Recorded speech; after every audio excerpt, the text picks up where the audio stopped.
আসসালামু আলাইকুম। সুপ্রিয় শিক্ষার্থী বন্ধুরা, আশা করি তোমরা ভালো আছো। আমিও ভালো আছি। অনলাইন ক্লাসে তোমাদেরকে স্বাগত জানাচ্ছি। আমি মোহাম্মদ কাউসার হোসেন, সহকারী শিক্ষক, সরকারি মাধ্যমিক বিদ্যালয়। বন্ধুরা,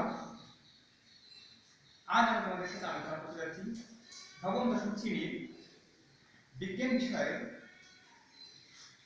ষষ্ঠ অধ্যায় পরিমাণ। বন্ধুরা,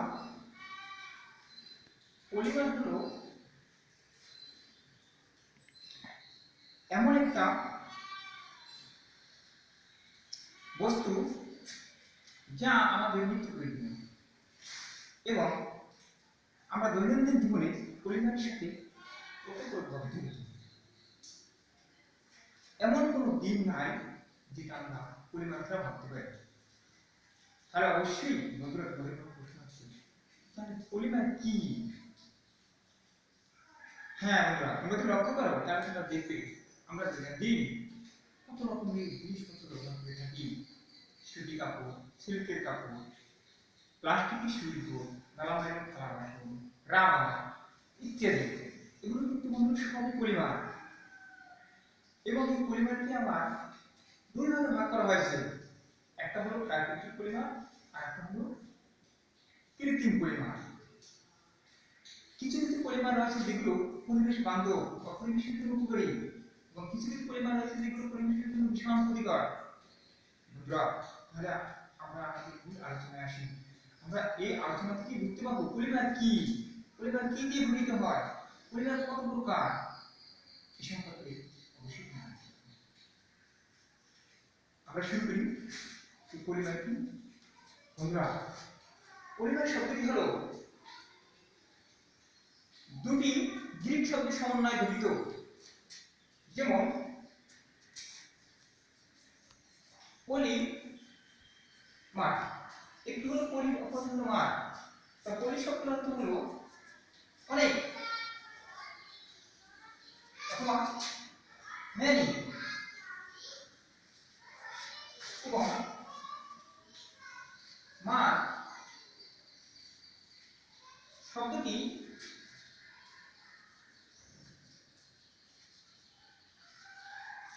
এসেছে মেরস, মেরস বা অংশ। পলি শব্দটি হলো মেনি, যা অর্থ অনেক, মেনি অনেক, এবং মাঠ শব্দটি এসেছে মেরস বা অংশ হিসেবে, তাকে আমরা ইংরেজি বলতে পার্ট। অতএব পরিমাণ শব্দটি তো আমরা একাত্রে অর্থ করি, তাহলে অর্থ দ্বারা আমাদের অনেক অংশ। তাহলে আমরা পরিমাণের সংজ্ঞা বলতে পারি অনেকগুলো একই রকম ছোট ছোট অংশ দিয়ে গঠিত বড় যে বস্তু, সেটি হলো একটি পরিমাণ। রসায়নের ভাষায় মানে ক্ষুদ্র ক্ষুদ্র অণু দিয়ে বা একই রকমের অনেকগুলো অণু দিয়ে গঠিত বস্তুটি হলো পরিমাণ। বন্ধুরা, তুমি লক্ষ্য করো, আমরা যদি একটি লোহার শিকলের দিকে লক্ষ্য করি, তাহলে দেখা যায় যে লোহার শিকলটি অনেকগুলো আংটা দিয়ে গঠিত। যেমন আমরা যদি এরকমের ক্ষুদ্র ক্ষুদ্র ক্ষুদ্র ক্ষুদ্র একাধিক লোহার রিং বা আংটা নিই এবং এগুলোকে যদি আমরা সংযুক্ত করি, একটার সাথে একটা সংযুক্ত করি, তাহলে একটা শিকল পাই। বন্ধুরা, এখান থেকে আমরা বুঝতে পারি এই ক্ষুদ্রতম অংশ, এগুলো হলো আমাদের এই পরিবারের ক্ষুদ্রতম অংশ। অর্থাৎ এই ক্ষুদ্রতম অংশটি গঠিত হয়েছে আমাদের এই পরিবার। হ্যাঁ বন্ধুরা, তাহলে পরিবার কি দিয়ে গঠিত হয়? পরিবার গঠিত হয় একই ক্ষুদ্রতম অংশ দিয়ে, আর এই ক্ষুদ্রতম অংশগুলোকে বলা হয় মনোমার। অর্থাৎ পরিবার গঠিত হওয়ার যে ক্ষুদ্রতম অণুগুলো প্রয়োজন হয়, অণুগুলোকে বলা হয় মনোমার। আর একাধিক মনোমারের সমন্বয়ে গঠিত হয় একটি পরিবার। তাহলে বন্ধুরা, তোমরা অবশ্যই বুঝতে পারছো যে পরিবার গঠিত ক্ষুদ্রতম অংশ মনোমার। তোমরা দেখবে যে আমরা যে পরিমাণ ব্যবহার করছি নিত্য প্রয়োজনীয় এই পরিমাণ কি দিয়ে গঠিত? পরিমাণ কি দিয়ে গঠিত তোমরা কি জানো? এই পরিমাণগুলো আমাদের ইথিলিন নামক এক ধরনের মনোমাধ্যম গঠিত।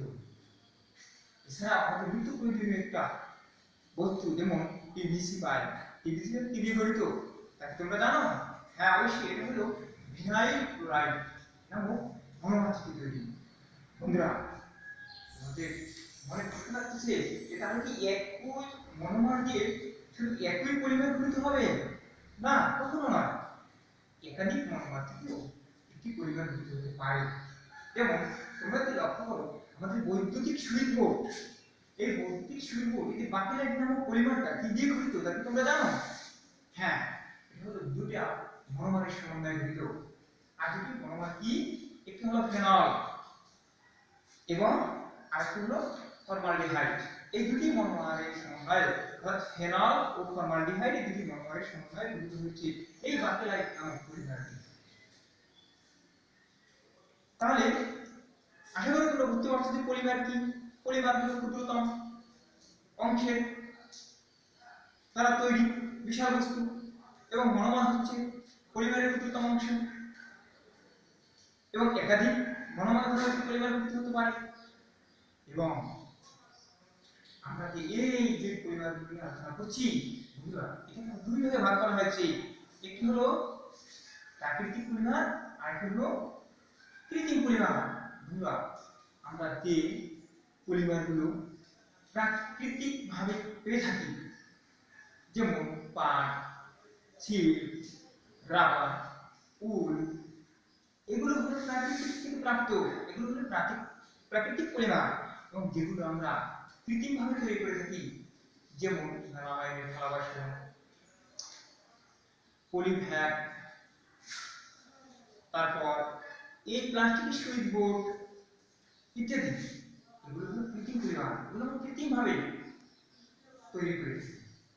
হ্যাঁ বন্ধুরা, আশা করি তোমরা অবশ্যই পলিমার সম্পর্কে কিছুটা ধারণা লাভ করছো।